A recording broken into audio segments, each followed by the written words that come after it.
Good morning, good afternoon, good evening, good night. Yeah. 0 to Hero Day 12. Coming down to the end of the month. Looking at ranked as kind of the main goal, as well as still acquiring cards and getting the most amount of value out of our 0 to Hero account. We are only on day 12. And as of day 12, we have got ourselves a meta red deck. Where did she blow? Ranked red. Whew, that scared me. I lost so much stuff. But yeah, we had nothing. We still have some of these, ones that they give us: Blossoming Growth, Balancing Act. These are the decks that they give you. But these are the decks we've been able to create, and I feel really, really good about how competitive most of these decks are that we've been able to put together. Um, Last night I was goofing off because I realized that we hadn't put together a toxic deck, and so I was just seeing if was there a black green toxic deck that I have never really pushed before available. I did use one wild card to get a Tyvar stand into this in order to try to make the Venerated Rot Priest as something that was a little bit more um, viable. The idea behind this one, though, is we lean on the little guys in order to deliver those first couple of toxics across the board.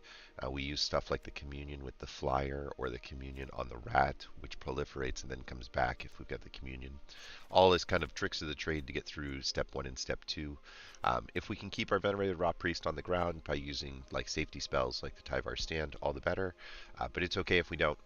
we're not trying to do the 20 different, little 1 mana spells that protect as a way to do a win con. Instead, we graduate, and if you look, our cards graduate to the very tippity top of the food chain. We have a Contagious War Act that's going to help us proliferate if we don't need the land. It's going to help us ramp if we do. So if we get to that 3 mana spot and we're stuck, and we really want that 4 mana guy to come down, we're going to use our Contagious War Act, and we're going to take a land that we can pull. Viral spawnings are excellent ways to kind of almost like a card draw, because you're going to be able to cast it, and then as long as they've got corruption, you cast it again. This should be able to guarantee a corruption at some point pretty early on in the game. I'm thinking, one hit with like a Blightbelly Rat and with a Communion on it is corruption by itself. So we should be able to sneak those corruption level kinds of stuff, which turns these into 3/3 bodies with Toxic 1, which is kind of cool. Other things that we've got, we do have a Venomous Brutalizer over here, and I've considered switching this to this because I really like the haste. I think that the hasty sneak attack with Toxic 3 is just such a better tool than what the Brutalizer gives you, which is just a 4/4 that you'd have to spend the extra 2 mana to make the proliferate happen on ETB, right? So maybe as a top end, it's not bad. But this one, this is really what's going to allow all of these cards to get a breath of fresh air. After the Necrogen Rot Priest hits the deck, if we're corrupted, it's actually going to delete a player on their side of things, right? No, I'm sorry. This one doesn't do that one. This one doesn't need the corruption. It just means that whenever they receive a toxic, they'll receive an extra toxic on there. By itself, it's a great blocker. As a 1/5, we should be able to catch a lot of threats that come back in our direction. And then target creature you control with toxic gains death touch until the end of the turn. So we don't even have to attack or put our Rot Priest out there as like a big risk. The other aspect with the Rot Priest here is that this one will have Toxic 2, and if we ever do get a free look, right, like we ever do get the removal piece to happen, we'll be in good shape. Removal spells, we've got some small guys over here. Drowning Ichor is the -4/-4, and the Whisper of the Dross is the -1/-1. Mostly the proliferates. We've got 7 different proliferate opportunities right here. We've got some toxic delivery systems all over the place up here. And then we've got some toxic here. So we are very much centered on delivering toxic, but we're not so low in the curve that we're dead if we don't, like if we stall out, like after the turn 2 or turn 3, we should still be able to put up quite a bit of a fight. Final toxic creature, and this gets forgotten a lot, Tyrannix Rex is a toxic creature. And so what inspired me to do this deck was the 2 Tyrannix Rexes and the 3 Venerated Rot Priest. Pretty excellent level cards for us to have already in our system, and so we end up with a pretty decent attack here. I would take another one of these Contagious Vorax and kind of trade out this. I do think I have a 4th Rot Priest here as well, and I'll tell you what, let's just do it. Let's just get it in there, because the more Rot Priests that are on the deck, the more extra toxic that we can deliver. And we're going for Death by Toxic, even though we've got the capability of doing some pretty serious damage. We're not really trying. We'll probably get to, if we win, we'll get to the bottom of their health pool as well. But it's just seemed like a cool deck. It was a pretty streamlined, pretty high-powered kind of deck. White or black spells. If we go back and look at what white or black spells we've got. We have this Orzhov Invasion, we have Rand's Braids, both fun. Orzhov's Invasions, I believe, are another toxic delivery system, really on the bottom line of the scale, though. We're still leaning on the communions, but now we're using tools like our Jawbone Duelist, which this would be another one that would be really fun to get an extra copy or two of. We're also going to use things like our Fleshless Gladiators and maybe attach things like Prosthetic Injectors into them to get them to go. So, not bad. This is another good toxic delivery system. I don't like Anoint with Affliction and Virus Beetle in here if I've got Drown and Ichor available. I kind of want to go do the Drown instead. It's probably a reflection of what we had at the time. But the Virus Beetles, they're frustrating to the opponent, so we shouldn't get rid of all of them.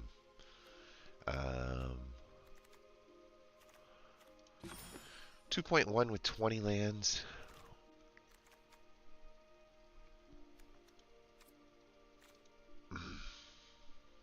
I think we should get rid of this. We could come down one of these, and we could come down one of these. This is all to keep a Virus Beetle, which seems like a huge mistake.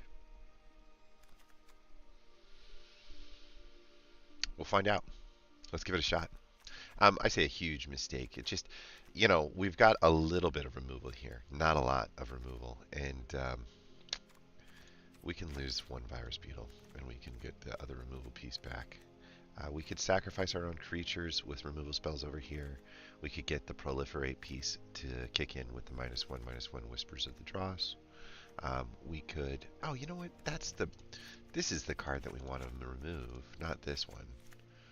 Fleshless Gladiator is a nice body, but we've got better bodies if we wanted to throw bodies in. You know what I mean? Like, if I'm just trying to throw a body at it, it's not really that enticing. Necrogen Communion can really go really good with Incisor Glider, and when there's corruption, Incisor Glider can really do a good job of buffing up some of our creatures when we attack on the way in, but none of these creatures are going to be dangerous with a +1 added to them. This being the only example of something that really takes off with the corruption. Okay, we do have some more removal over here too. I forgot about that. So 7, 8, 9 spells for removal is good. Virus Beetle going to keep the card advantage on our side, and Tenacious Underdog's going to keep the, if we need to use something like the Whispers of the Dross, along with like Drown and Ichor, or if we want to get a Tenacious Underdog and a Drown and Ichor to take out like an Eilish Norn, as an example, something that has like 7 toughness, we have that opportunity to do it. This is the protection spell that can allow like some of your creatures to attack freely on the way in, or make it very painful for them should they choose to try to put up a blocker. The things that we would be looking at to do that to would be like the Blight Belly Rat, right? Because we can turn that into a 3 toxic creature very, very quickly. This is also a removal spell too. I didn't catch that, and so is this. So, offering immortality over an Annex Sentry or a Charge of the Mites, I think we probably can live without that.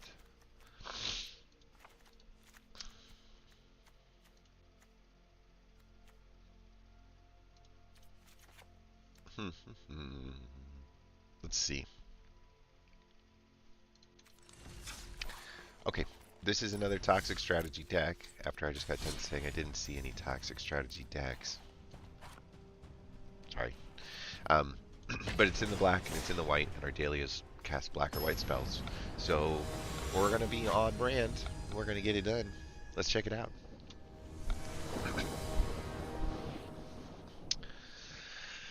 We got a crawling chorus. We got a virus beetle. I think we're fine.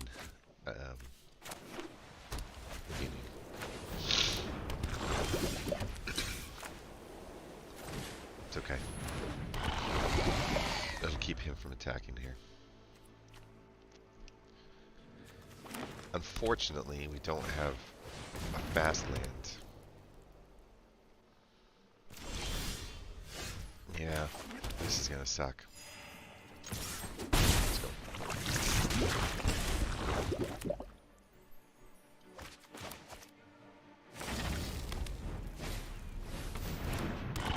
So we're looking at green-white toxic. This is a really good time for us to play our virus beetle. Unfortunately, we're going to take some damage here. I will.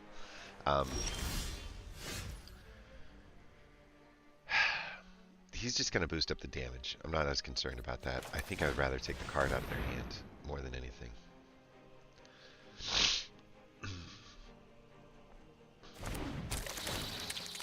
It gives us not better blockers, but a blocker. Okay. No, there's no reason to do that.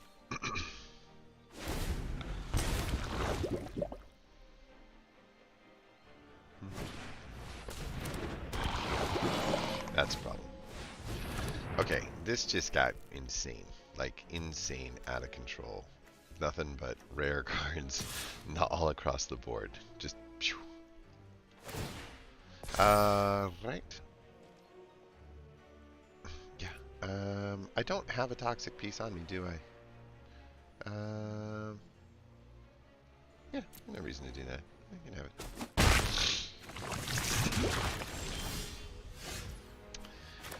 Okay, frustration in the mana world, for sure. Let's just get rid of this while we can. He doesn't have the mana. He can't protect it. We might as well just take out that. It's our best chance at preventing this.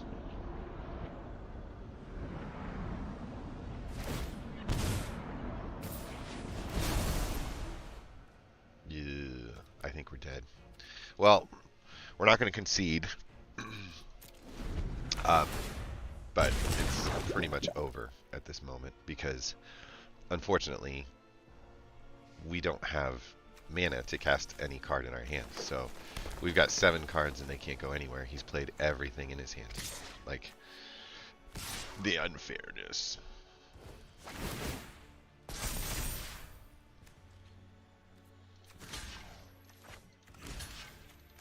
I could sell out. Doesn't matter. There's nothing we can do. Brutal. I can't get a mana. If you can't get a mana, there's nothing you can do.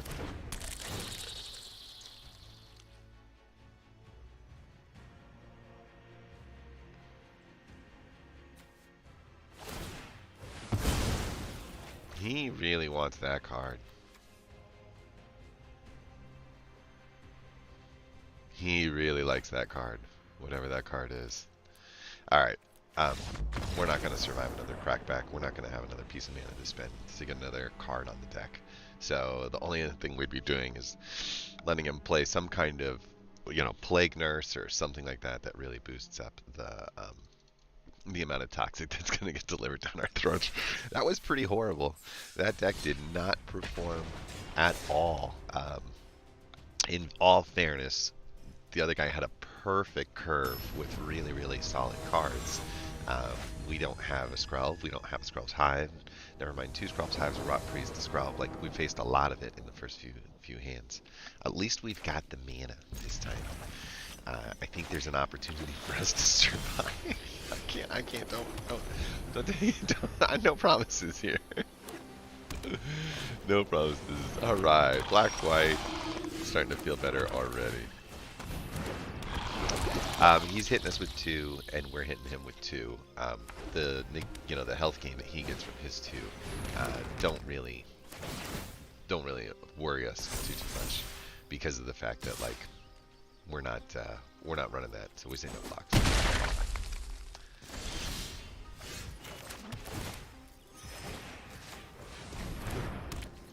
Now we're hitting him for 6 in equivalent, so it's getting scary.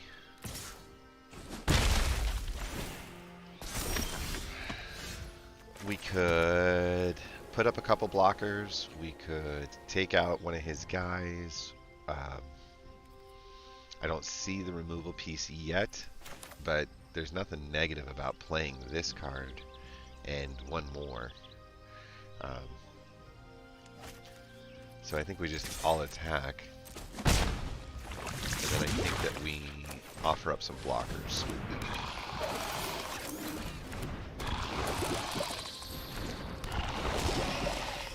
Right? So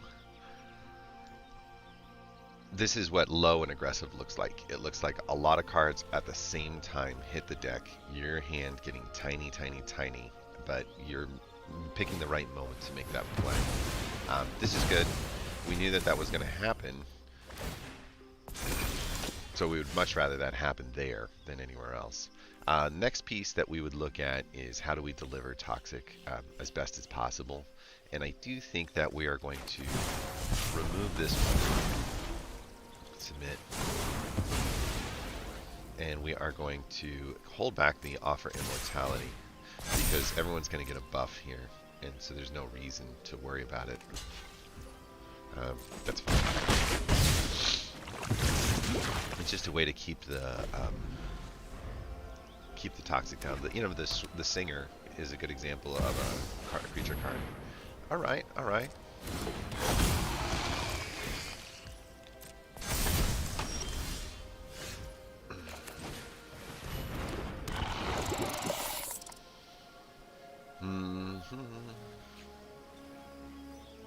I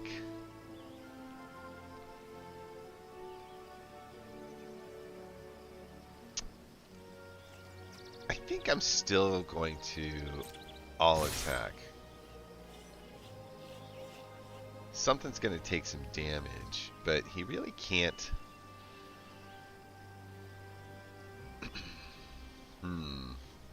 He can't do anything with his Obliterator. So what happens here? Skull Dweller probably gets by, right?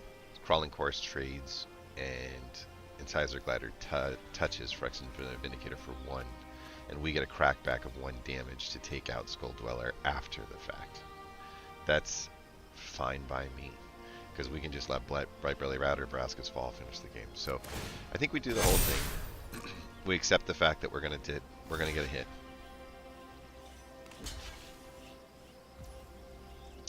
We will offer Immortality on our Skull Dweller, understanding very well that we're about to take a hit that probably hurts Grace even better. And take it.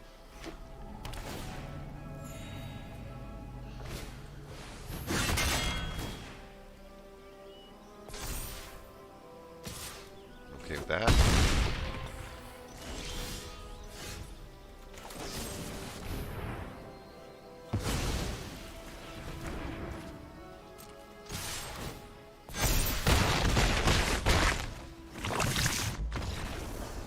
The deck worked. That was pretty good. We overcame a mythic card that was played against us, and we didn't really have much on our side going into that. We didn't have the removal spell, but we used the small ball game until we were able to isolate his guy and make the Vraska work all the way through. So I'm a big fan. Also, you'll notice that it is the end of the week. I might have remembered this from last week, but once a week they give us a weekly reward for the first 15 wins of the week. We'll get 250 XP. Another way to look at that is to say every 1, 2, 3 levels, or 4 wins, you're going to go up a level on your battle pass. So they're kind of like giving you a little, 15 divided by 4 is 3 and change. They're giving you like 3.5 battle pass levels essentially on the mastery pass once a week. So we should be able to, if we can get a few more wins, get a Phyrexian battle pass there, or Phyrexian pack there, and there's a possibility that we could make it all the way to level 22 today. It kind of depends on what our win situation looks like, and I'd like to complete the daily quest sooner than later, so that we could get the jumping stuff out of the way and make the final push to get out of gold on our ranked grind. We want to finish the ranked grind soon because we're just a few days away from the end of the month, and it's usually on the last day of the month is when we get credited whatever rewards we get for our ranked position. This is fine. We've got a lot of little creatures that are at the bottom of the curve. I think that we're going to open with a virus beetle in hopes of derailing maybe a plan or two of theirs. We can switch it up to a pestilent siphoner. And then what we're looking for is pieces of equipment that would allow our Jawbone Duelist to be more than what he is. So we're going to lose like a land here, maybe. They're going to throw away their best card, and they haven't thrown anything yet. So I don't think it's going to be insane. But still, it's... how many times have we been frustrated by the fact that we only had 1 or 2 lands, right? And now he's down a land. So there's a chance that we can derail his entire game plan with that one single land. Doesn't look like that's what happened, but that's okay, right? Here we go. We do have the Lauren's Escape. I don't think I would use it. If he offers the trade on the Mandibular Justice, we would just trade. I feel like our name of the game in this one is Toxic, so we are shooting for Toxic. Mandibular Justice is good, but remember it's not going to attack as a 2-1, so too often it's going to attack as a 3-2. That's going to be most of the time. I don't think the ability is going to affect us that much. That's okay. That's okay. 3-2. Told you it was going to happen. Let's see. Which one you want to get rid of?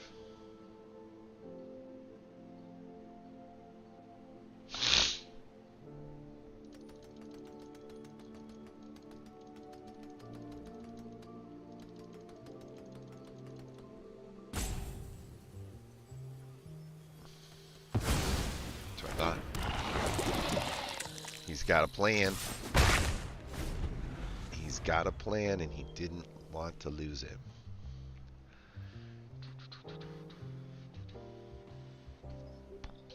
This would be really fun to get out. I have not cast too many of these. Here comes a 3-2.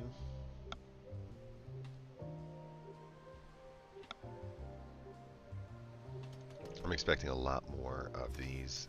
I'm expecting a lot more artifacts just in general to hit the deck. So, at some point, this seems to have like a life gain artifact, right? And Toxic is not really the main theme here. He's definitely going to have the life gain total on us. We're finally in a position to double spell, and so what we could do is we could... Protection from multicolored, it doesn't scare us too much. We could remove the Mandibular Justice because it's the biggest threat on the board, and then drop a Jawbone Duelist on the back end to prevent Dune Mover from attacking. I think that's probably the right answer. Is we attack here,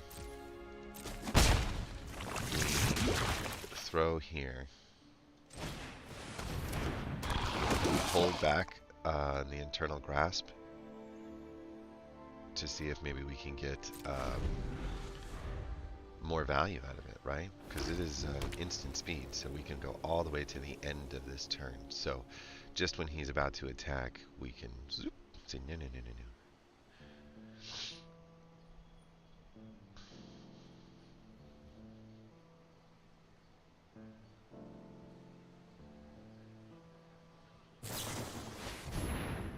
That's okay.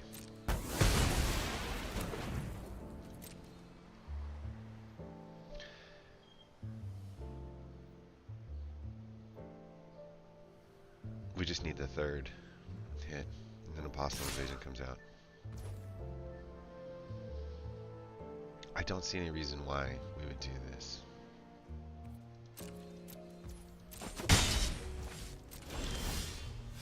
I'm fine with this. Alright, we go next. We say attack. And I guess we throw a Tenacious Underdog out. And we still have enough for the internal grasp. So we're going to click end turn because I think he's got something cooking.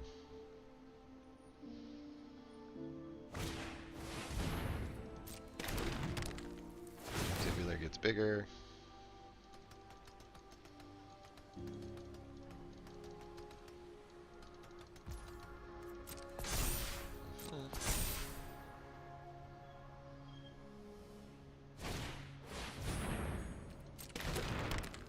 That only happened once a turn? No.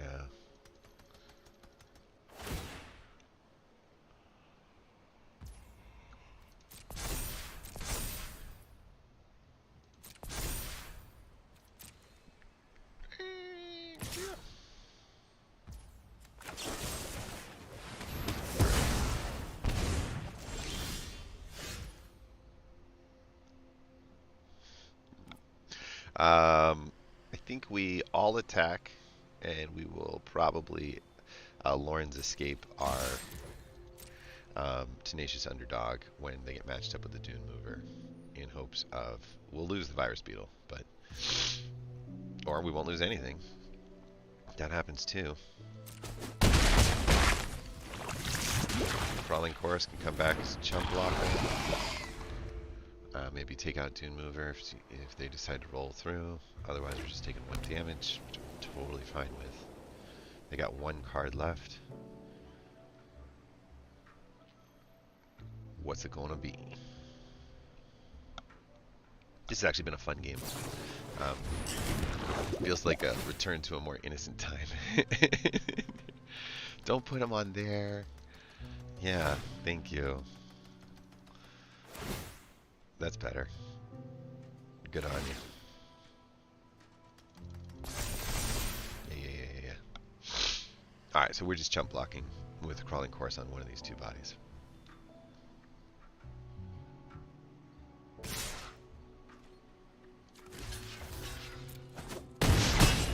Yep. So, good on you. Okay. So the negative side of this is the mana lock, man. We haven't been able to get our 6th mana, and it's been a few turns at this point. What are we looking at as far as damage goes on their side? 1, 2, 3, 4, 5, and then a Veil of Ascension comes in for 2 more if they throw just 1 more artifact on there. So that's 6 and 7. So that's lethal.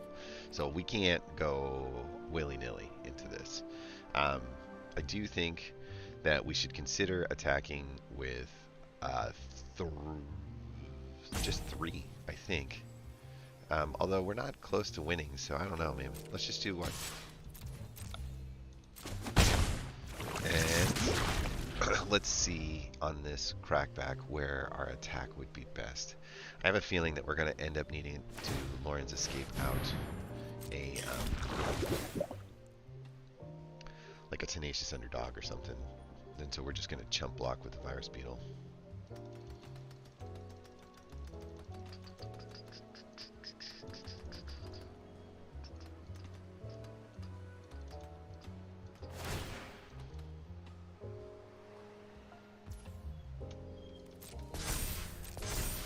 Yeah.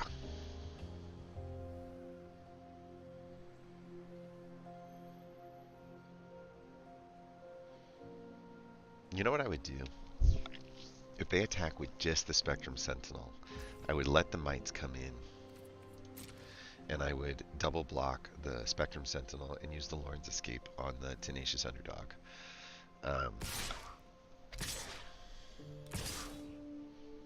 That will delete the Spectrum Sentinel off the board at the cost of just a Virus Beetle for me, and that is a much better state.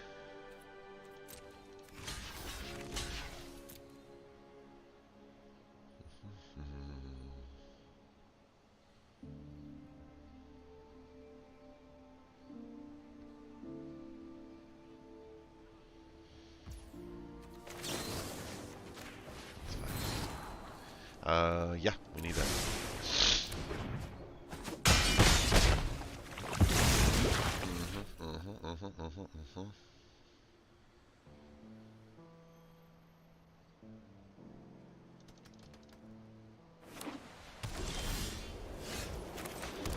All right. So now we've got the capability of doing some blockage on here.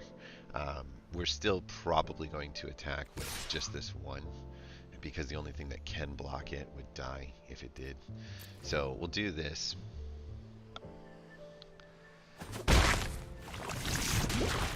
And now he's on a 2-turn clock because I should be able to withstand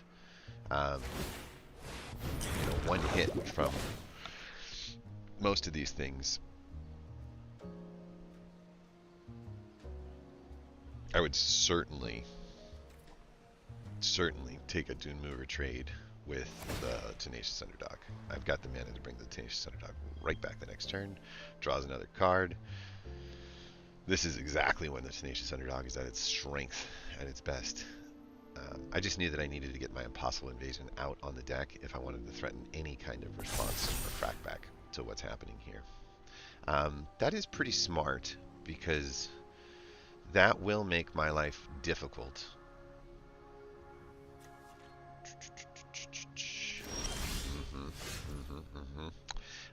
Okay, so this goes down, and this just attacks. And now you have to kill me or I kill you on the next turn. That's what the Impossible Invasion does. It takes all of the threat that was on the ground and turns it to the sky and says, if you don't fix this problem, it's over. We can block 3 of their characters right now. And that Mandibular Justice, if it could attack before our Apostle Invasion, would be a serious problem. But because it's coming down now, and it's in Summoning Sickness, we're not going to have to worry about the life gain as being an issue.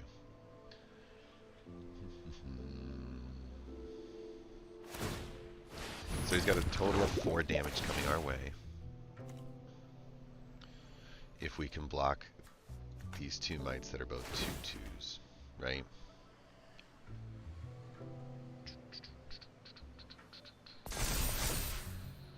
Yeah, see, that was a huge mistake too, because you're not attacking with the Mandibular Justice right now. So if you're not attacking, what are you doing?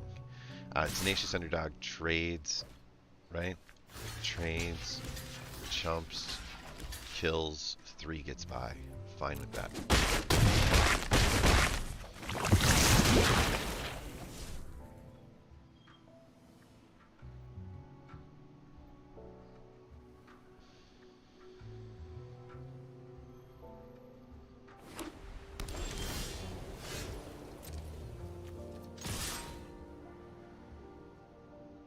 You're out of cards. You're out of cards. I shouldn't have done that. I shouldn't have done that. Oops. Because I attacked with that guy, I shouldn't have done that. Ouch. I'm an idiot. We had a win and I turned it into a loss. I took my little precious win and said, eh! Okay, who cares? We got 1,000 gold. Wins will come. We'll be fine. Oh my goodness. Okay, just a reminder, the last jump in packet, we picked up a War Whip, which we're very happy with, a Jorkadin, which is our 3rd, Rabid Battery, which we think is one of the most important cards in the equipment deck, along with a Bloodgraft Aspirant.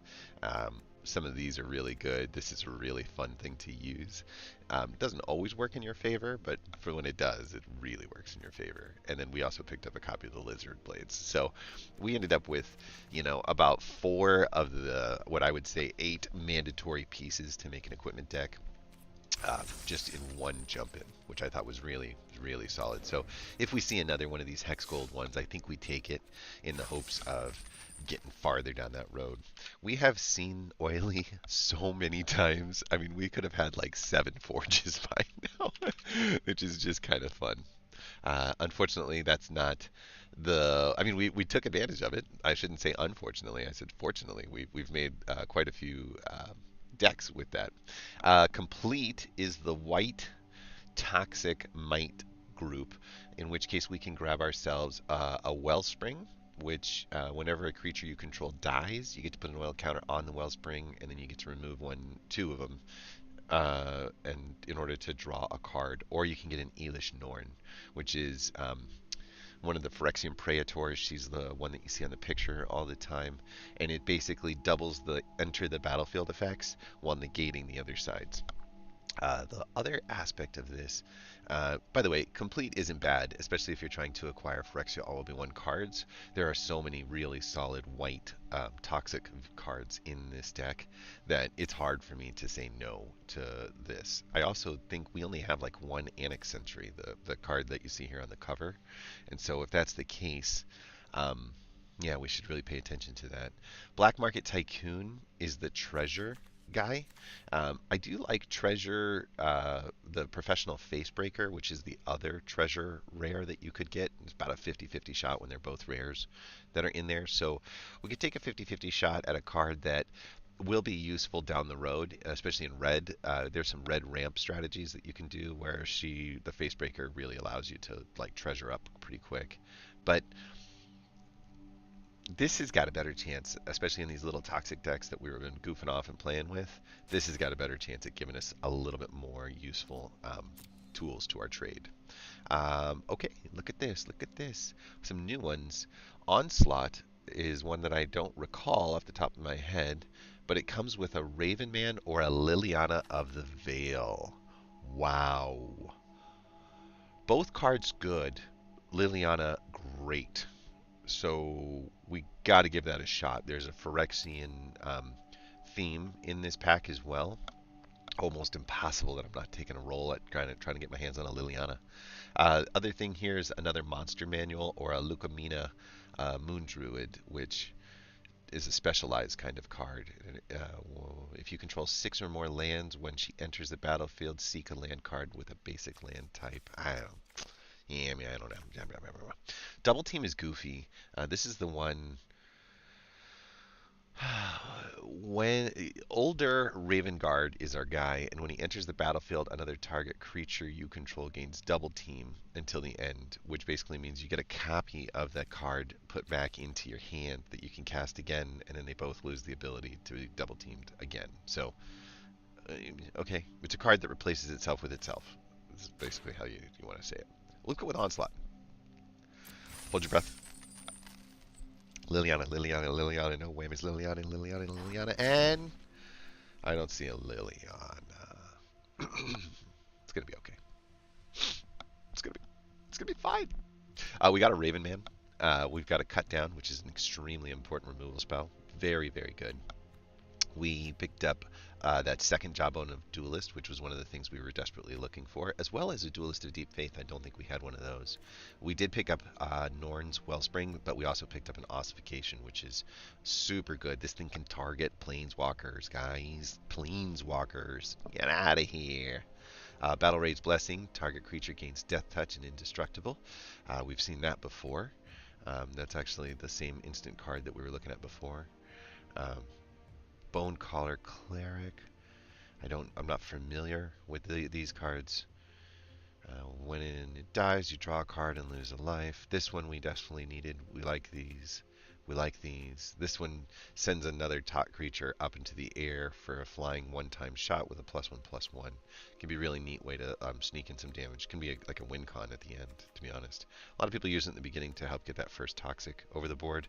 But if you've got something attached to your Jawbone Duelist and you put them in the air, like maybe a Necrogen Communion, this guy's swinging for 6 toxic, and then you're going to give him +1/+1, which is going to turn into +2 because of the double strike. Like, oh my gosh. Oh my gosh, my gosh. Porcelain Zealot has more artifact synergies, if I believe that's correct. No, no, no. It's just a gifter. It gifts out +2/+2 to other toxic creatures, and then this thing bounces something off the board, allowing you to recast it again, maybe getting a second ETB on there, and then it comes back. The Raven Man works with card discards, so you like if a player discarded a card this turn, you create a bird token. So okay, um, not the greatest. Bit of flying. Um, what's it called? This one's just a bit of a flying 3/3 threat that can grow whenever something dies. And these guys gonna have a lot of Phyrexian Mites and more flyers. So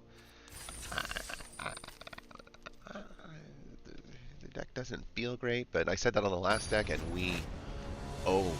I mean, we owned. That was so like we had the cleanest, fastest win with the equipment deck. It was so crazy. I was shocked. We got a little guy here that we can hit the board and another guy here that we can hit the board. So we keep and we go you and you because we just don't have time for tap lands yet. This is 4 mana. We don't have a white source yet. We have a red source. Who knows why? We'll do this cleric. There's no reason to put the Raven Man out in the beginning. I would sacrifice this guy. I think he's really more than nothing but sacrifice fodder. It's fine.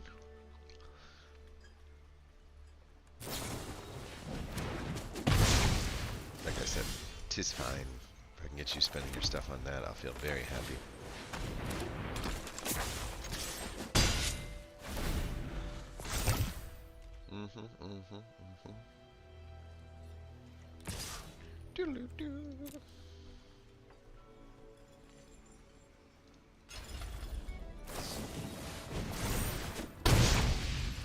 My man came with the tricks. Okay, I think we go here. We kick this back. Drop that out there. Go for the attack.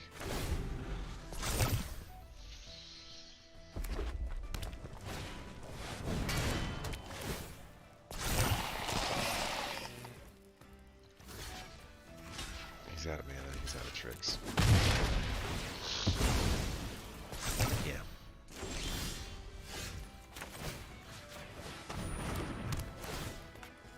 That was a no-brainer.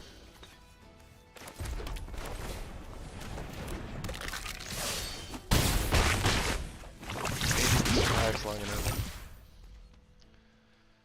Maybe not.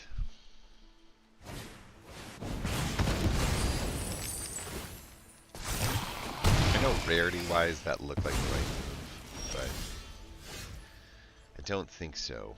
We'll hold on to the Flensing Raptor because this guy can gift out so much more damage so quick to it. Oh. But you... Oh. We won! Alright, so we got our 250 experience, and we got Defabricate. A nice control spell. Choose one, counter target artifact or enchantment spell. Exile it instead of putting it in the graveyard. Or counter target activated or triggered ability. I've never figured out how to use the ability piece. I'm definitely liking the other one. We'll take a look at what we got again and see where we can fit it. I have an idea. Cool. This is all Phyrexia All Will Be One stuff. Incubation Sac is excellent in the just about anything, but if you have an oil deck, there's like a green-red oil deck where like Miglos and some of those heavy-hitting kind of gruely guys show up. This thing is just put it down on turn one. Toss a couple more counters onto it. Atraxis Skitterfang is another one that goes in that same deck where the oil counters really pay off. You could do it in a blue-black oil deck as well. Blue has a ton of proliferate on a lot of cards, allowing things like the Incubation Sac and the Skitterfang to both go up pretty quick, and green proliferates as well on some of the cards. So what you can see right here is some interesting synergies to make a blue-green proliferate oil deck. Oh, Phyrexian Arena is kind of cool. It just basically gives us an extra card draw at the expense of 1 life per turn. If you've got some um, ways to get some life gain on here, this thing is so good. Um, let's take a look. Let's take a look. Let's take a look. Let's take a look. We just picked up a lot of cards in the white category that have. Um, oh, cool. We got our fourth lead in. That have toxic into them, like the Jawbone Duelist. I liked our Incisor Glider, actually. I want to keep it. We did pick up a second Annex Sentry, which is really good. Um, we did not pick up another one of the Crawling Choruses, unfortunately, or a Prosthetic Injector, or a Lauren's Escape. So this deck, the things that we picked up kind of come down to there. I think the Siphoners are important, but I kind of like the idea of using some tricks and some other delivery systems more, like the Jawbone Duelist. I think I would rather have one Jawbone Duelist with Necrogen Communion than two Pestilence Siphoners with one. You know what I mean? Like, doesn't seem quite as good. Maybe we do this. Maybe we bring back one more Siphoner and just take one less removal spell, because it does seem like when we played the hand, we had a lot more time on our hands to get that to happen. This, we didn't pick up a ton, except for the Contagious Vorak. I had mentioned before that I would really like 2 copies of a Vorak in there. And again, we can kind of remove the Siphoner, I think, because this one is a Death Toucher and Toxic, just kind of an excellent threat on the ground. So I think we go like that. Changed my mind already. What other things did we pick up? We picked up the Raven Man. And this was the deck that I was thinking the Raven Man would get an opportunity to shine in. The negative side of that is discard a card.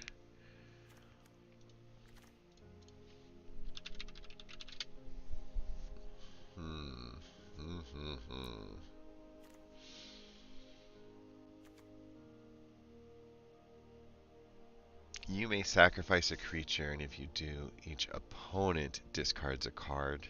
That's one way to create ravens. And you can even sacrifice ravens to make ravens, which I know sounds crazy, but that's the way it works sometimes. There's the Raven Man that we're trying to fit in. That makes a flying raven every time we get a card discard.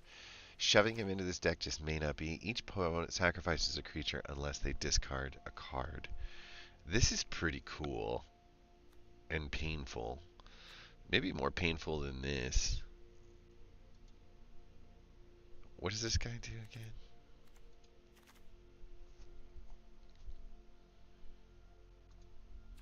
Can definitely put this guy in instead. Your opponent reveals their hand and you choose a non-land card from it. If you do, that player discards that card, and if you don't, you put 2 counters on something. That's pretty solid. We're adding some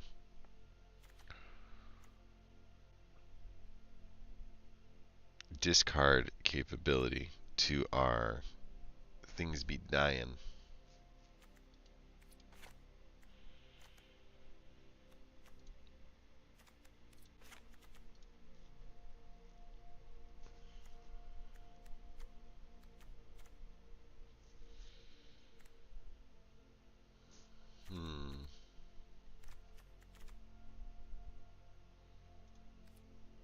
I think we could live without that. Oh. What about that? Okay. We're starting to see a little synergy happen here.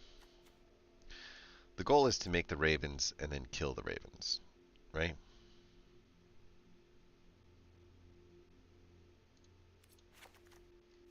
It's just too narrow of a use case.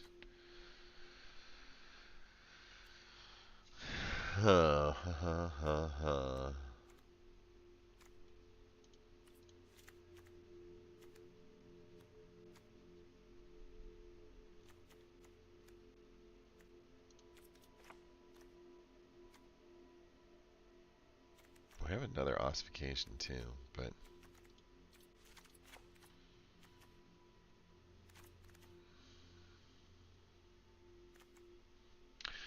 whenever it deals combat damage to a player, you may discard a creature card, and when you do, you get to destroy one of theirs, and you get a ninjutsu. Pretty solid, right?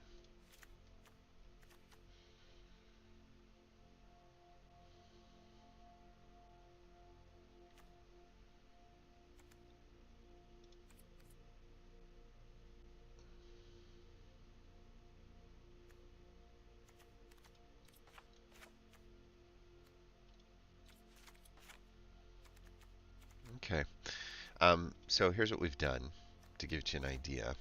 We've added in the Long Reach of the Night and the Virus Beetles, along with the Dokuchi Silencer and an extra Braids Fightful Return. And the key piece to 1, 2, 3, 4, 5, 6, 7, 8 new cards into this deck is the word discard. 9 new cards into this deck.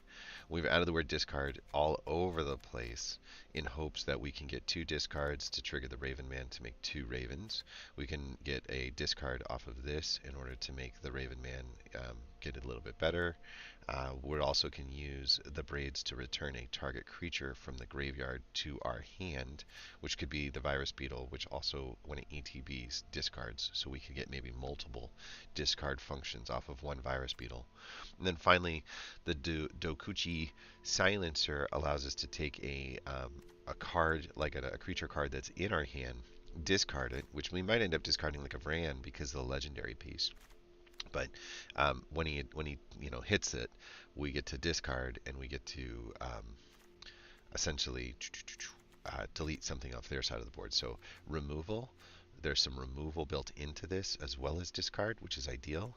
There is some removal built into this or discard, which is good.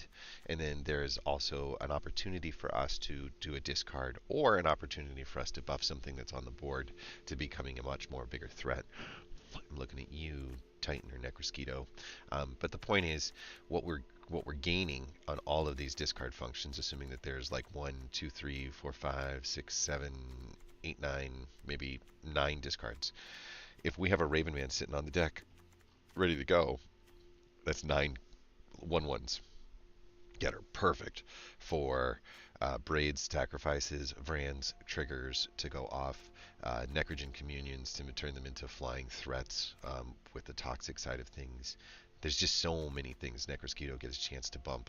So instead of losing all of our removal spells in order to just create little creatures at the bottom of the deck, we've come up with an engine and the things that will make that engine fly to go over there. We might want to consider a spell to protect our Raven Man, because once they start to see what we're doing, I have a feeling this is going to get pretty hairy stuff. So I think we take out the Annex Sentry for a second, and we put in the Offer Immortality.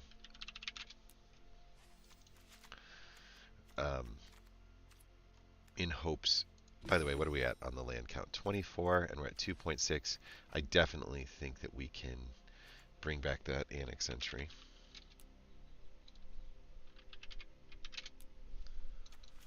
And I think we can come down the 2 lands. We'll come down those 2 lands, I think. Do I have any special lands that look good? 2 or more right here. Right? 1, 2. And tapped. Gain a life. Good enough. Yeah.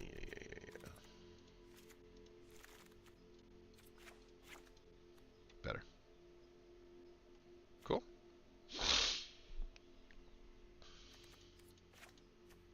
There should be 22. It's 21. Somehow we lost a land.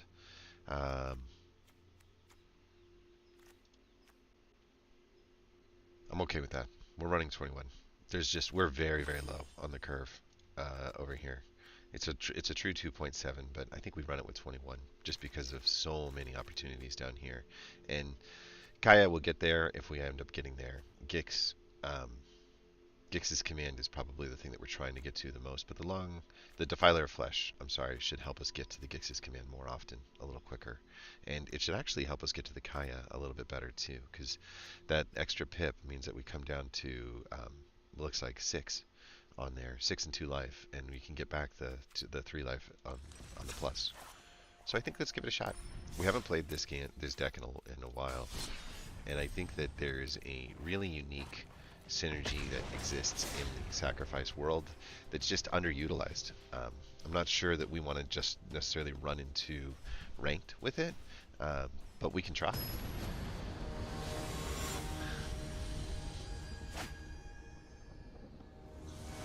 We can see. Alright, so first try with this. We got an unfortunate draw. We've got good land, but nothing on the deck. Just interaction spells. I guess we're going to keep because we did pick up the ossification, and I would rather have some mana and waiting on a card. Okay, at least we got something to put on the deck.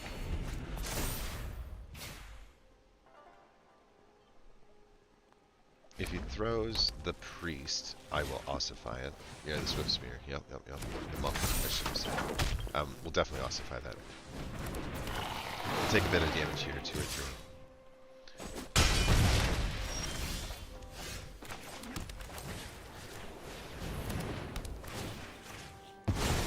It's fine.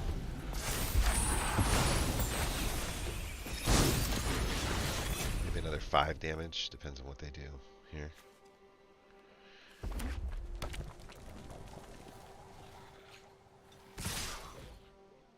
I can read ahead and get past that. Return a target creature card from your graveyard to your hand isn't really a part of my puzzle just yet. So very interesting, huh?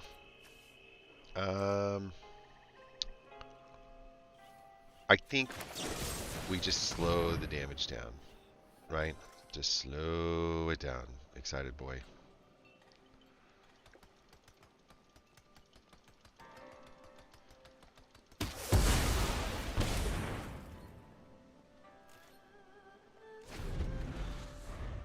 He's got the pre-order for the Shadows over Innistrad card sleeves. So we got ourselves a pretty serious attacker here. Double spell, a lightning strike, sucks.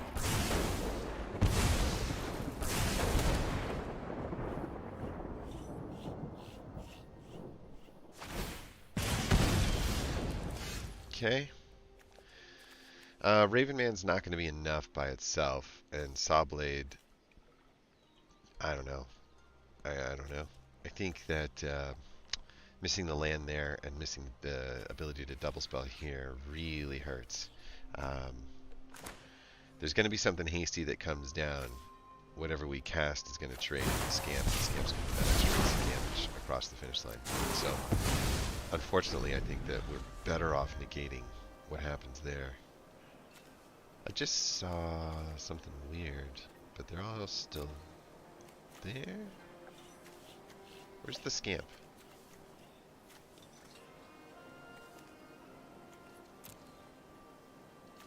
Where's your Scamp?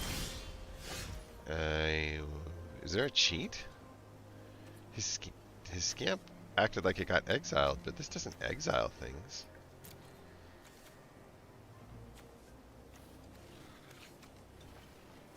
Where's your Scamp? You're cheating, you cheater. There.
Where's his where's his scamp? I don't understand. Where is the scamp? Right?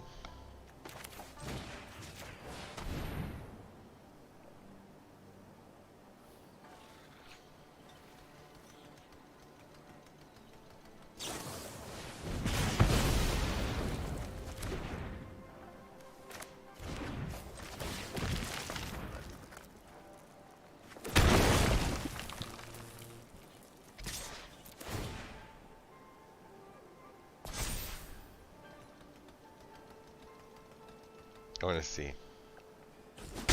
Ah! We blooded him. Nothing we can do. I mean, we're just stuck on 3 mana. This is the consequence of sometimes not having what you're looking for here. Vran would be better.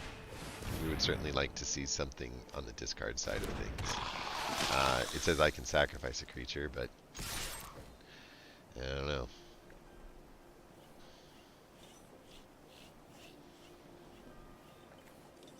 Each opponent sacrifices a creature with the highest things they control.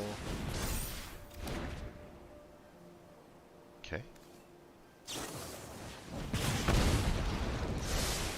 Good. Mono red sucks.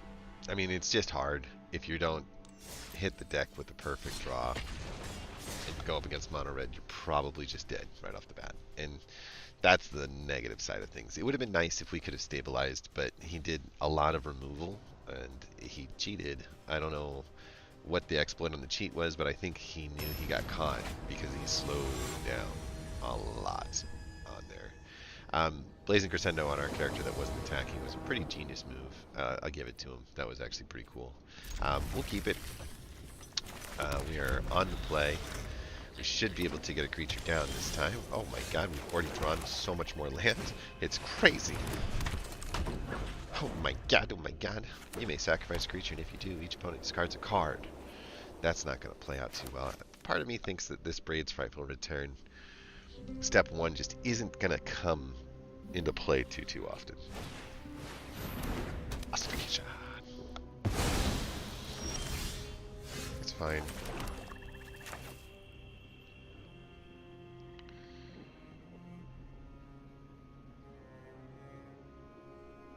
Yeah, I think we just go right to 3, right?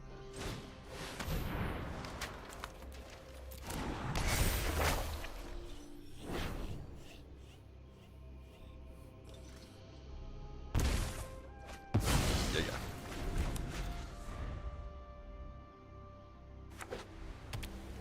I mean, I had the mana and the card's not doing anything for me. What are you gonna do? Defiler Flush? Seems good.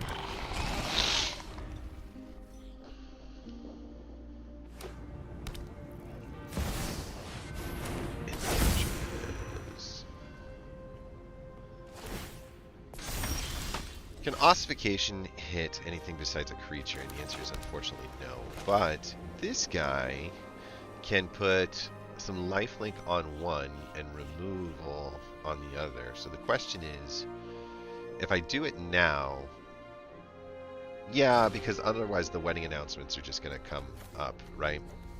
We'll go here. Yeah, right there. See you later, pups. You've got a 3/3. That's all you've got.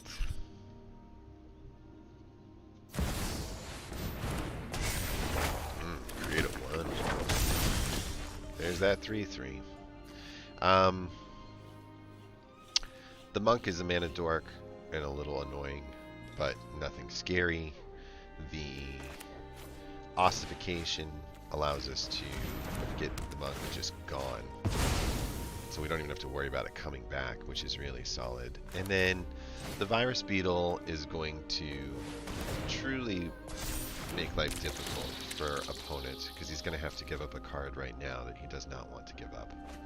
And then I'm going to get a 7 on the attack and threaten lethal. We could just jump block the 4/4 if we have to.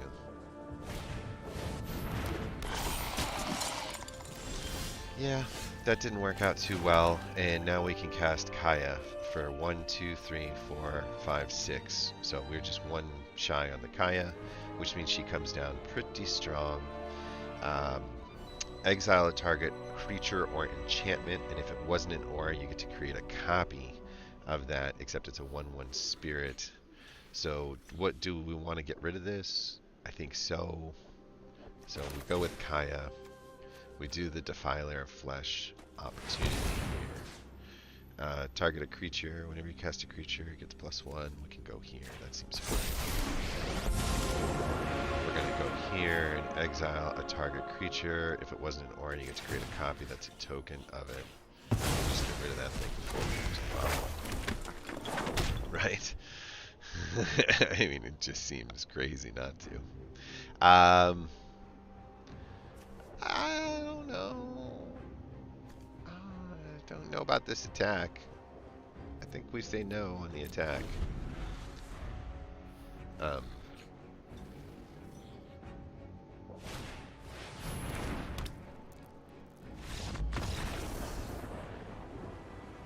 it's hard to beat a Kaya. In 2 turns, I can just plus her and it's game over. She's hexproof. She's junky monkey. I took out the major threat that was coming my way. Just kind of Kaya changes games, man. That's why she's in the deck. That was good. That was really good. Fran's Braids paid off. We played the upper side of the curve, and we really liked it. We got a chance to get to the Defiler Flesh. We got a chance to play the Gix's Command to high level, and we got a chance to play the Kaya to the high level. Braids Fightful Return is just... It's not it. It's just not it. So let's find something that is it.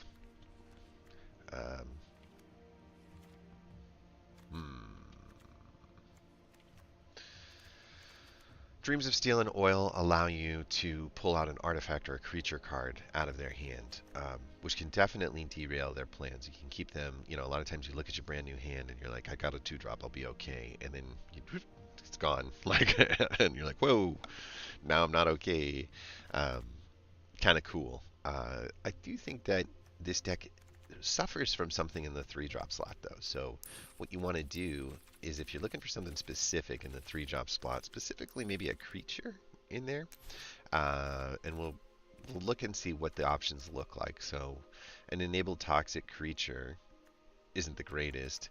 A board controlling creature isn't bad, because you get an opportunity to see what's going on. A go wide creature that makes a bunch of very sacrificable bodies starting to look real nice. If I do Adeline, though, I have to consider the fact that the 2 white pips is going to get in the way a lot with the current mana slice that I've got. And I think that we would need to lose like a Necrogen Communion and maybe the Silencer. Oof. I'm not trying to... The Necrogen Communion's a trick. It's a trick for things like the Virus Beetle, and it's a trick for things like, you know, the raise, like, I don't even know, really. Maybe the trick just doesn't pay off.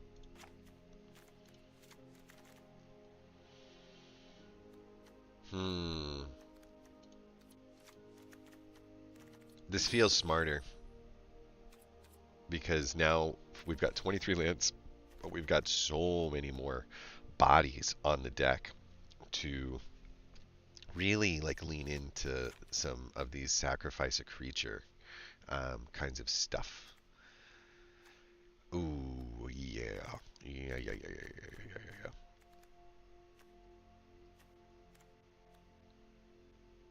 That's the whole point of the Raven Man too, right? So what we've done is we've created a lot of token creation in hopes that some of this discard stuff pays off.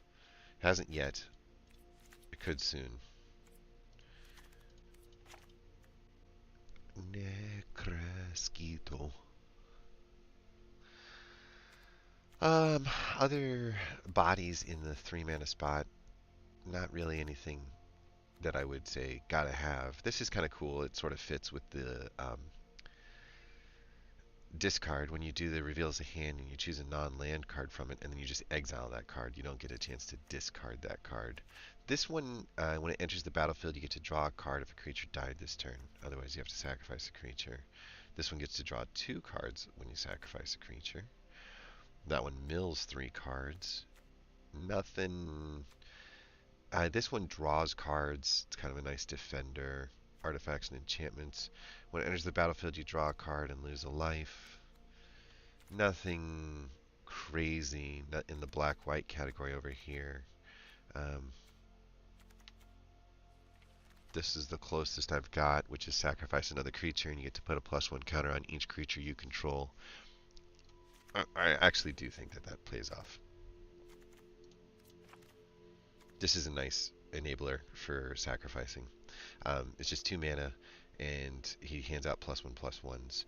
And if we're in a good situation on the board with maybe a blocker or 2, you know, we can sacrifice one of Adeline's things to give +1s across the board. It's going to be worth a lot.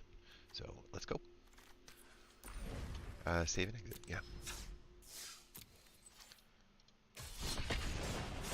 Kaya.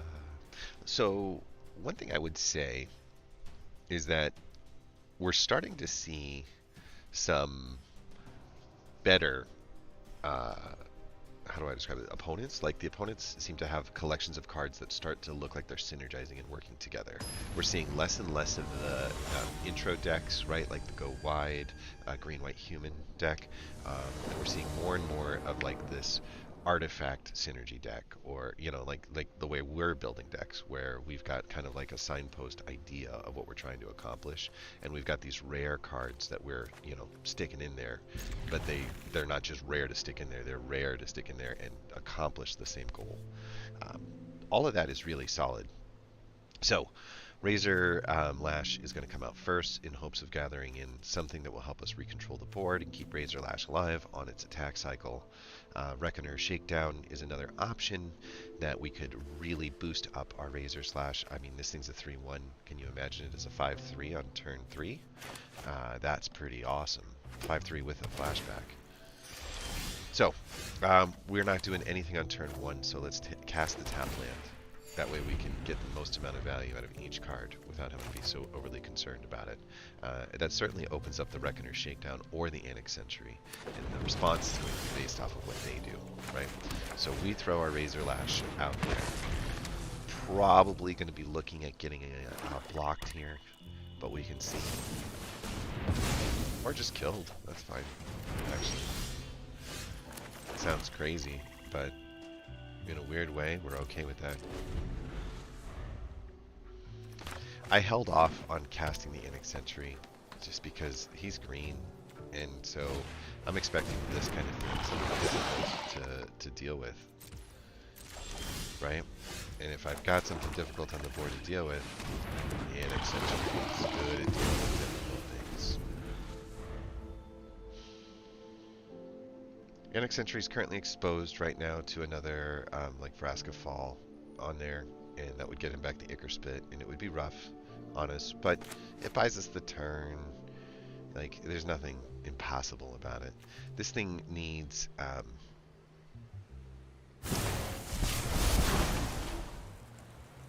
well, I'm okay actually with this.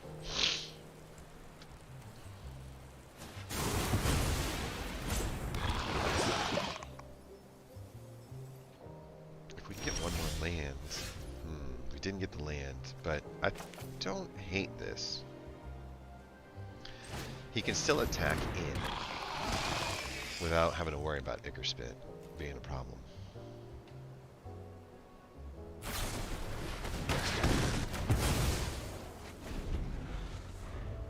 This is getting a little frustrating.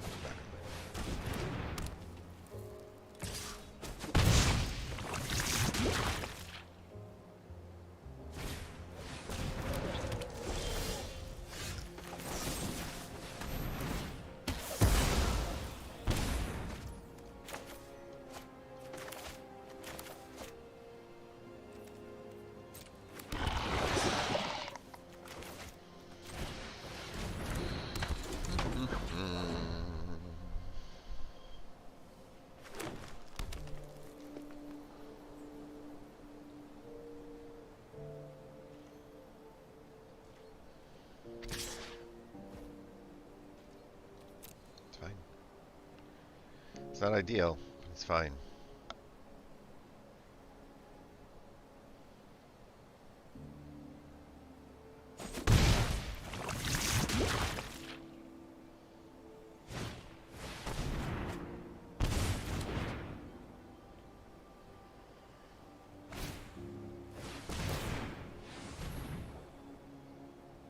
Hmm.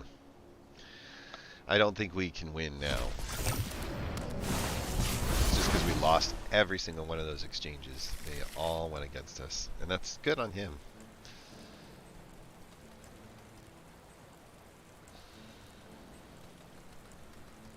I don't know why he would take a land and just do this.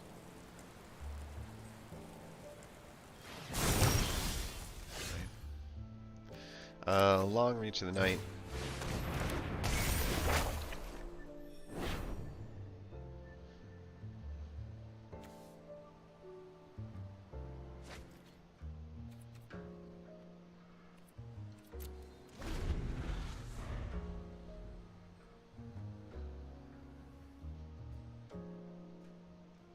Just play your Proliferate card, please.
Because we're in the early part of, like, everybody's kind of in the early acquisition phase of their decks, we might want to consider the fact that the Razor Lash is just never going to be cheap to get out of the graveyard, and it may not be the right card for us to put into the deck.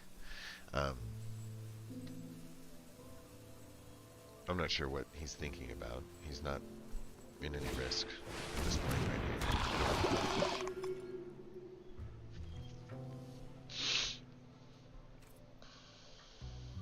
This is a weird card to have in this deck too, not gonna lie. Yeah.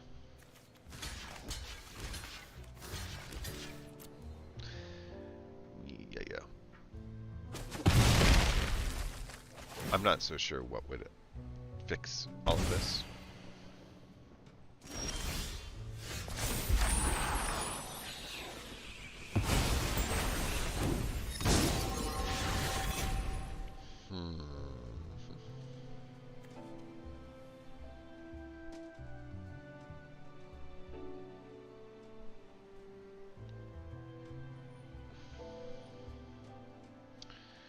So I could double Immortally go.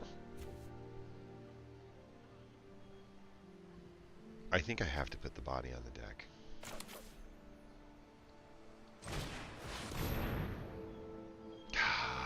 No, I had to. That takes away my ability to bring back the frontliner. That's okay though.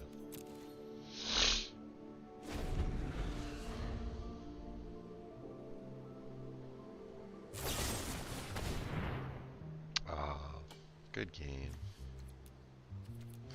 We're not going to get a chance to cast any more cards, and so if we're not driving towards any kind of other goal, there's not a reason to stick around and play that out. He definitely had me beat on there, and I do think that we learned something about our deck, and that was that a couple of these tricks that we're trying to do with these discards are just not, they just don't fit. Those Razor Lash, as good of a card as it can be, is not playing out as a good card in this deck. This is also one that I think We're just going to hold on to it for a second to see. We're at 22 lands, which I think is kind of ideal. I don't really want to mess that up either. We don't have any more missionaries, unfortunately. We do have some more ossifications. We do have some more virus beetles, but I don't know if those are win cons, right? Like, we're looking for some more power in this section right here. Maybe more power in the 2-body. Let's take a look at 2-mana creatures.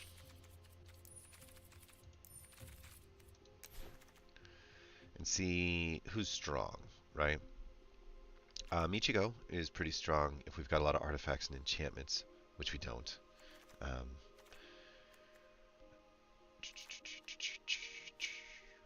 This one helps you draw a card on the way back in. The Blightbelly Rat helps deliver poison and proliferates on the back end. We could do more of these ninjutsu-y kinds of guys in hopes of creating that. Or the Perish Blade Trainer can be a really nice early drop that allows you to attack up and get some training +1s that you get a chance to gift across the way. Tenacious Underdog is a pretty excellent card for this deck.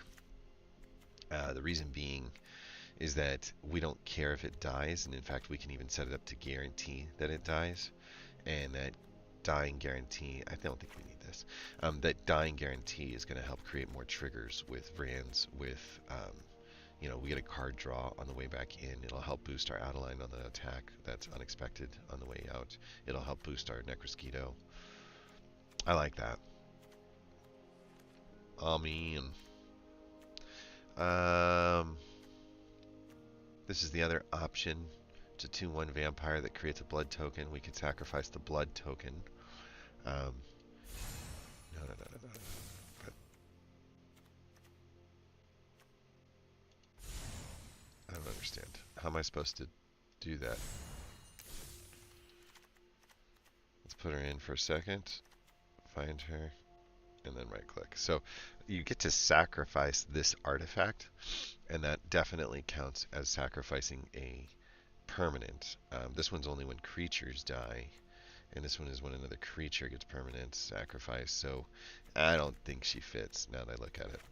There is a sacrifice synergy that exists out there in the world, but that ain't it. So we removed the Razor Lash, and we added in something much stronger in the 2-drop slot, something that hits at 3/2, and if it dies, it can come back for 4 mana, which is a lot better than 6 mana, which is what the Razor Lash was giving us.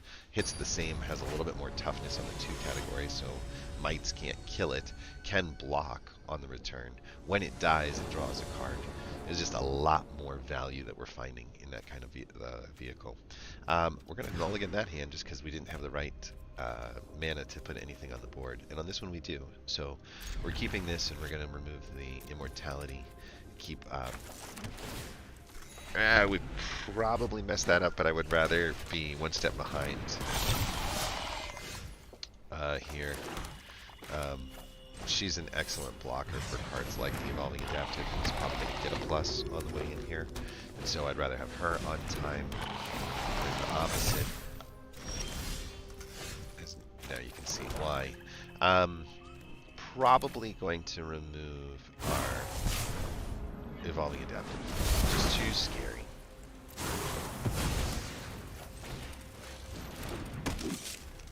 I will take the trade.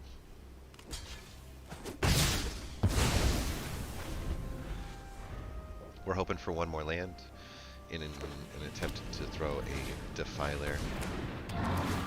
Ooh.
Hmm.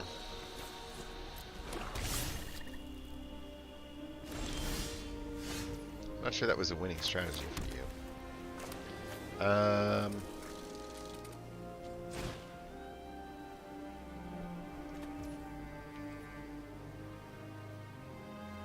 fine with that.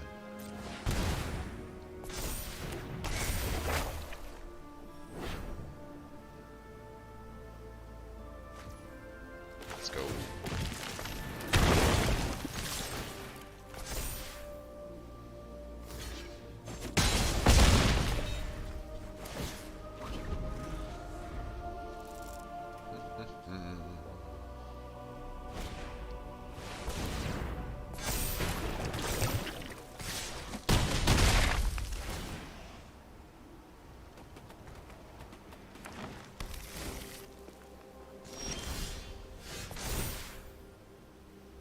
Probably remove the beast collar, I think.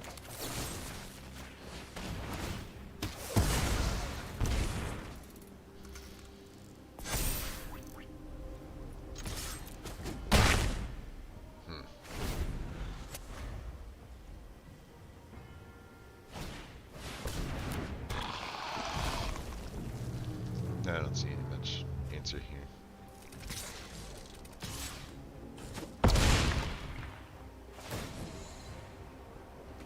Yeah, I know how ramping works.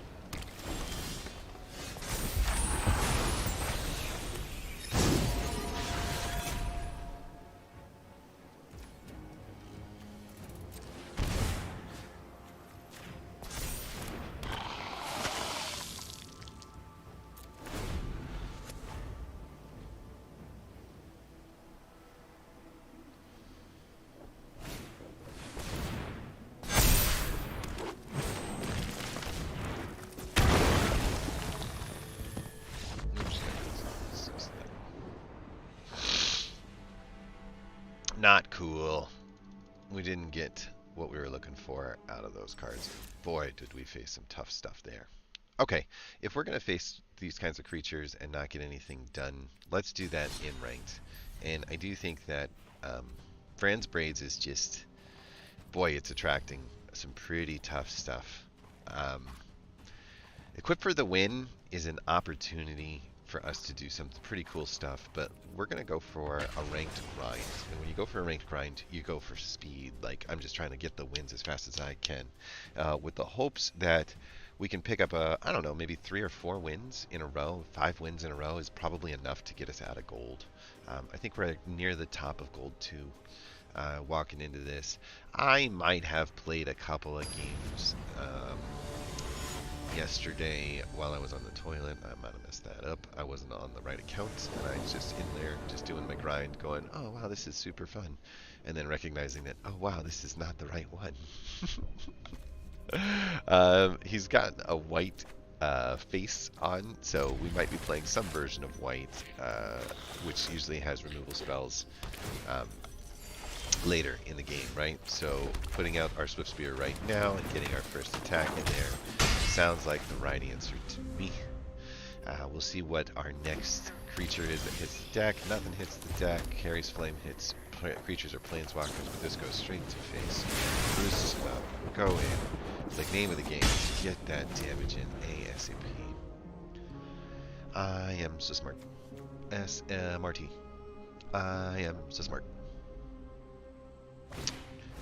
Giada.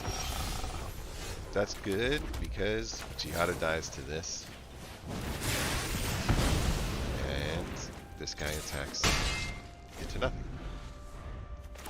Yeah, there's another one, but there's no reason for us to blow the load now. We're trying to get the most amount of value out of each and every card we play. That's why we're holding off on our Reckless Impulse, because we have been lucky enough to pick up a few extra mana over here.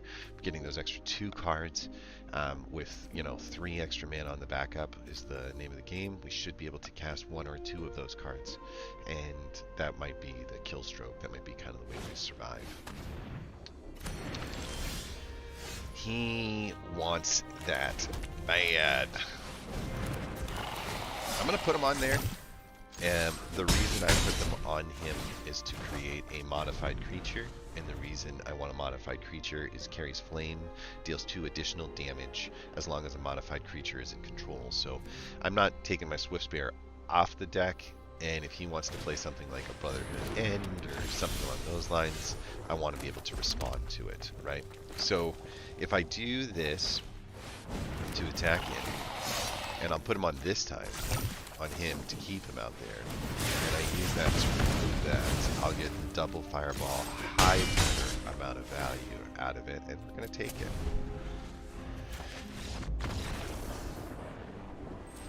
It's frustrating. Ooh, we're getting close. Yeah, that was fun. You know, something to remember is that the burn spells with 1 Monastery Swiftspear on the deck is usually enough to accomplish what you're trying to do. Looking at that opening hand, I wasn't so sure that we were going to have that kind of control because we were leaving our Swiftspear out in a vulnerable position for so long. But it's, it's fine. It's fine. Nothing could go wrong. All right, we got to win. I think 1 more win and we'll spin the dial on our battle pass. I don't think we get a reward for the next one, but 2 more wins in a row, if we get them in a row, get us to our goal. Okay, so what did we say? We said if you got the burn spells and you got the Monastery Swiftspear, it's a keep, right?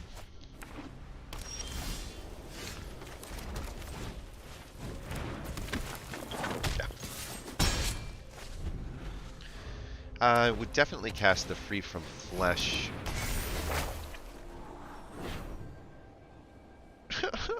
Why? What are you doing? Okay. Nothing to do except this. Swing for 5 with our newly modified creature. Click end turn. This thing will come back as a first striking 2/2, which we're going to use our Play with Fire or Carries Flame to get rid of. So, whatever he casts here. Oh, that could affect us. Pass. My turn. Got another turn 3 Forge. Okay, so Squee would be great to get out, but the only way that that comes out and we get rid of our Play with Fire. Now we could pull the Squee out and attack in with just the Forge. Or we could do that instead. I like this instead. So we do the Kamado face Kakazan. We do the first striker, get the heck out of our face, because you're going to make our Forge look stupid. And we move up the ladder. The reason why I got excited about casting the Squee was because this thing is going to drop a +1 on whomever we decide to cast on the next turn. So if I could get the kind of interaction that I was looking for out of this turn, which was the, Urbrask Forge delivering the damage, this guy getting started and getting set up, and then the other one, removing the 2/2 threat. That's a first striker, really designed to take out things like the Forge. Very, very good stuff. It's okay.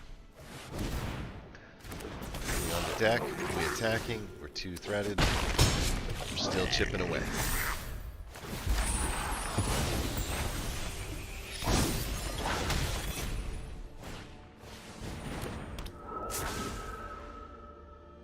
I think we're okay. This is a lot of Errors of Enlightenment. Not gonna lie.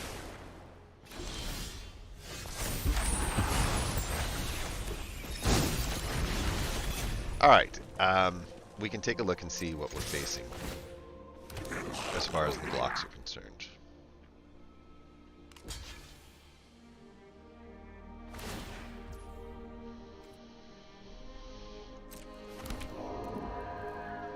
Alright, so we might as well do this, right?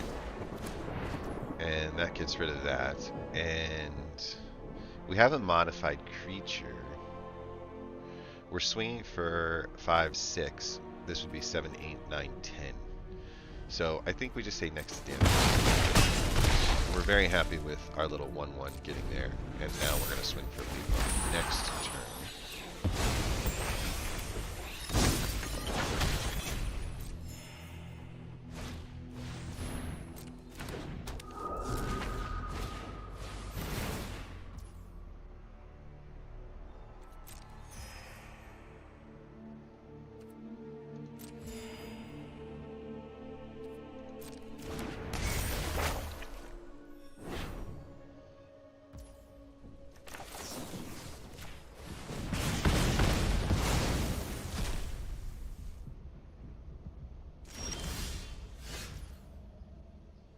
Do I feel bad?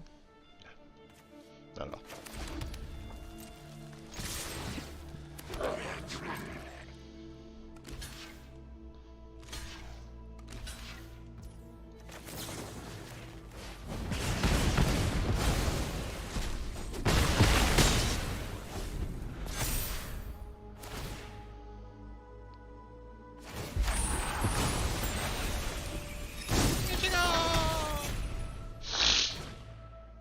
Oh my god. What is going on?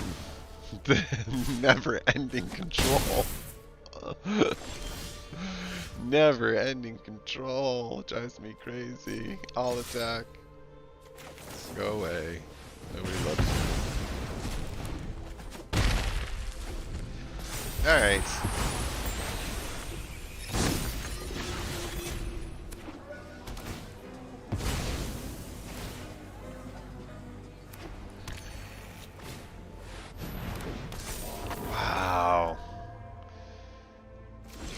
I'm so impressed and confused. So impressed and confused at the same time. Yeah, I don't think I've got an answer. Yeah, this is a good game.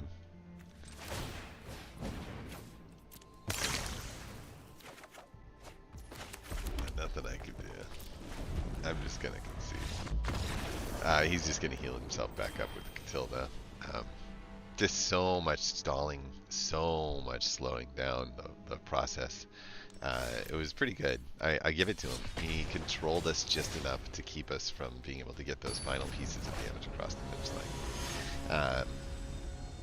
I don't think we played it poorly in any way, shape, or form. He had to have it, and he did. He got all of the removal spells at just the right time. It was just pretty impressive. We can hit the board, and then we can freaking flesh if we have to. I do like holding on to the Reckless Impulse until a later part of the game, but if we don't pick up land, we might need it to yeah, that's fun.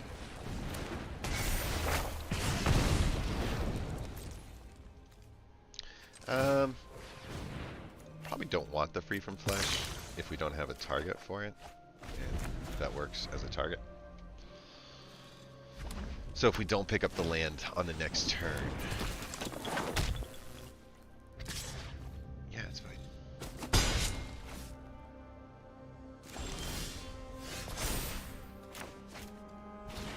Okay, so we're not going to let the +1 go away, so we'll just do this.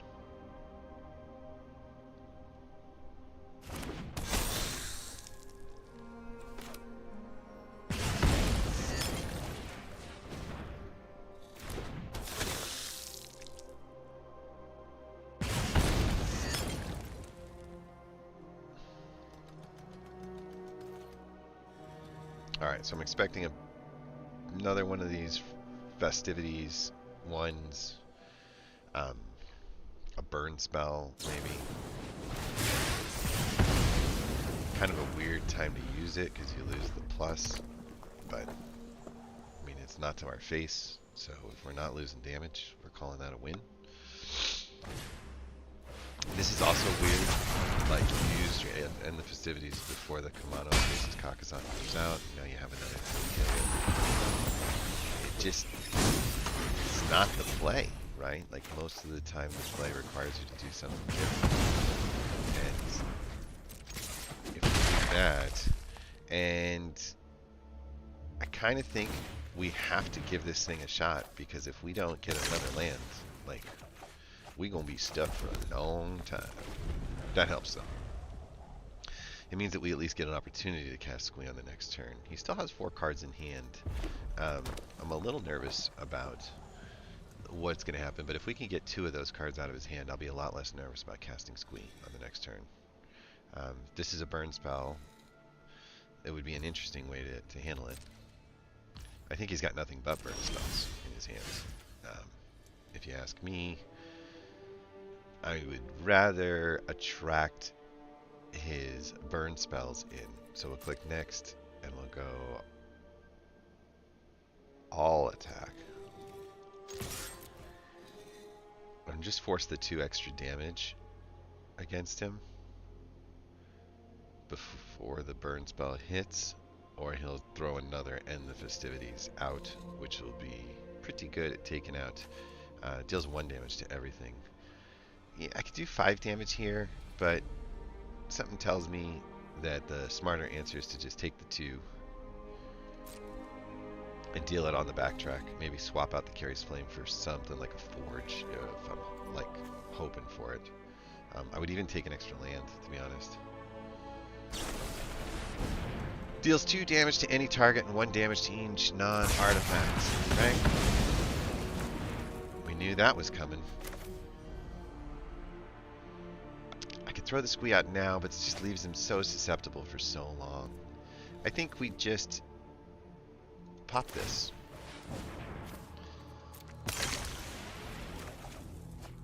I think that was a win. So we'll definitely cast the Squee next turn. We might be able to use the Lightning Strike on whatever he casts, that if it hits the deck this turn. He's really slowed down a lot, though. So his removal spells. Well, look at you. Look at you. Pass. That's fine. As cool as they look, none of this scares me. Right? Squee. Here we go. Let's race. I like my speed. How about you?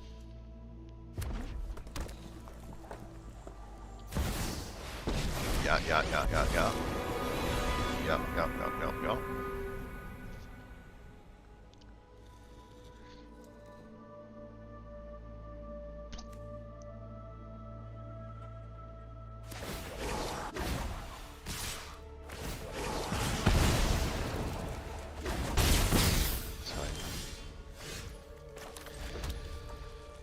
Okay, so name of the game here is bring back the Squee and attack in. Remove this. Yeah, I think that's a must. Submit 4 there. Bring the Squee back. All attack. Hold on. You attack here. You attack here. 2 attackers, and he's gonna go to that. Do you feel good about yourself? Probably a GG's on that one. We go antagonize here. We go lightning strike there. And we go all attack there. And GG's there. She just doesn't have the punch that a Planeswalker needs. He could have created a 1/1 monk, which would have given him a blocker, which would have allowed Jaya to possibly survive, right? Like the crackback, because she'd be up to 5 loyalty at that piece instead of down to 3, or down to 2, I should say. Whenever a target, creature, and opponent controls, whenever you attack, you get to choose. You get to deal damage equal to the number of attackers. So the goal there was remove the Squee, but if you don't know how Squee works, you can just recast him for 4 mana by just deleting 4 things out of the graveyard. So as long as the graveyard's got 4 things in it, killing your Squee is just essentially pausing his mana spend because he's going to get it back next turn. It's going to have haste next turn. Hey, cool. A zombie enabler. Champion of the Perished. Whenever another zombie enters the battlefield under your control, you get a +1/+1 on Champion of the Perished. Yeah.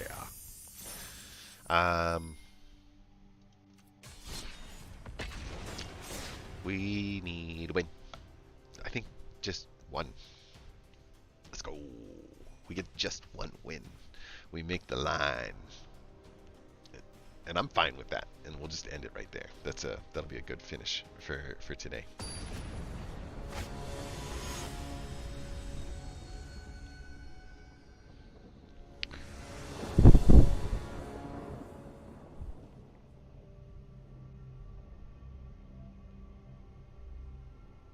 A couple things need to happen for this hand to work, but we're going to give it a shot. Worst case scenarios, we do nothing on turn 2 and just play with fire, something that they've got, and we lose the +1/+1. Best case scenario, we gain like a Swift Spear, Voldarian, something that we can drop in on turn 2. So, ninjas. Ninjas I can deal with.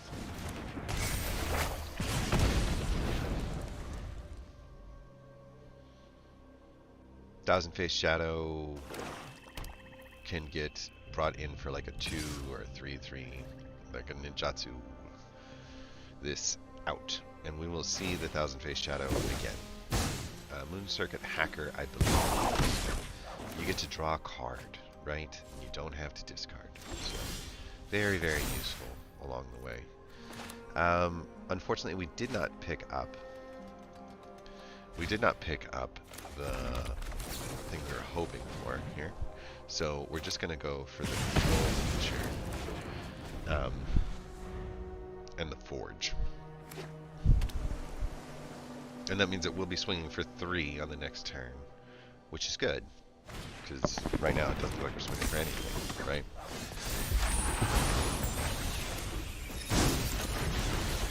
Is it worth holding off on the forge to take out the Biting Palm Ninja? Let's find out.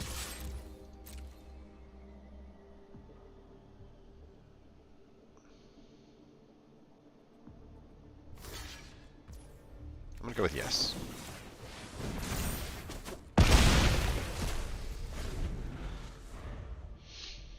The reason I like that is because he can steal the card out of our hand, and there's a really fast way to derail us, and that is to take out our card, like our forge, right? So, if I wanted a chance to protect the forge at least one more turn, this is what I had to do. Carrie's Flames are not going to get cast here, but a 1/1 is coming out, and if he chooses to block it, it's a nice trade. If he's not, that's okay. We're growing at this point, and I do think that we can use things like Carrie's Flames to do more damage to their strategy than what they can do to us, right? First things first, Magmatic Sprinter. Second things second, drop it on there, and then we go next. And we go all attack, and we go next, and we have 1 Carrie's Flame. So if he chooses to block, we can burn him out. He chooses not to block. Nothing is, unfortunately, modified at this moment. So we'll just say end turn.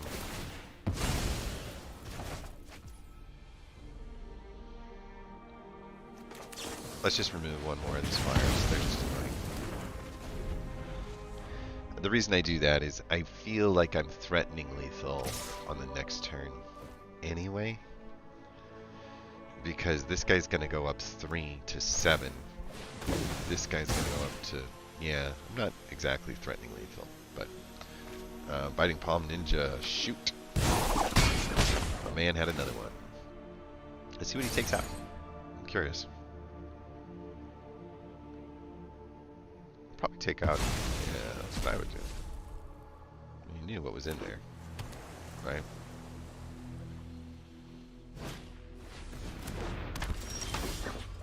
Cool. I like Reckless Impulse. Maybe we can draw and antagonize. I like that. If I forge now, do I survive long enough to use the antagonize next? If I antagonize now, I'm going to get 8 damage across the line. If I... Well, I say that. Yeah. Okay, well, fortunate. You asked for it.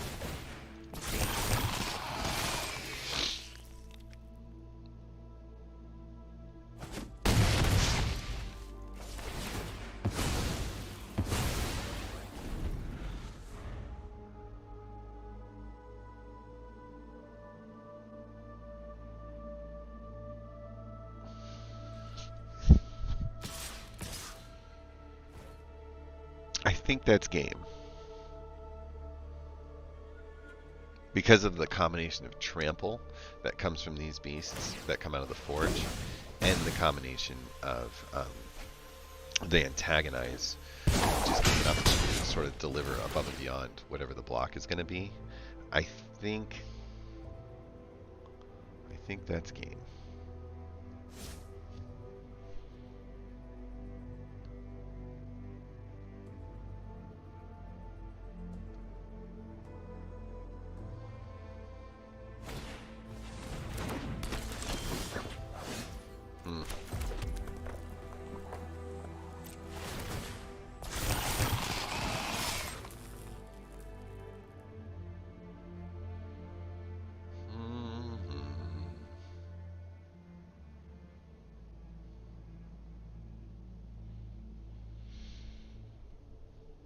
Yeah, I think I won.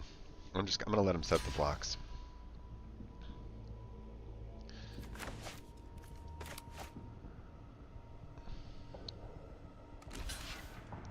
Yeah. Okay, so we can Carrie's Flame this, and we can stick it on there, and I think that gives it enough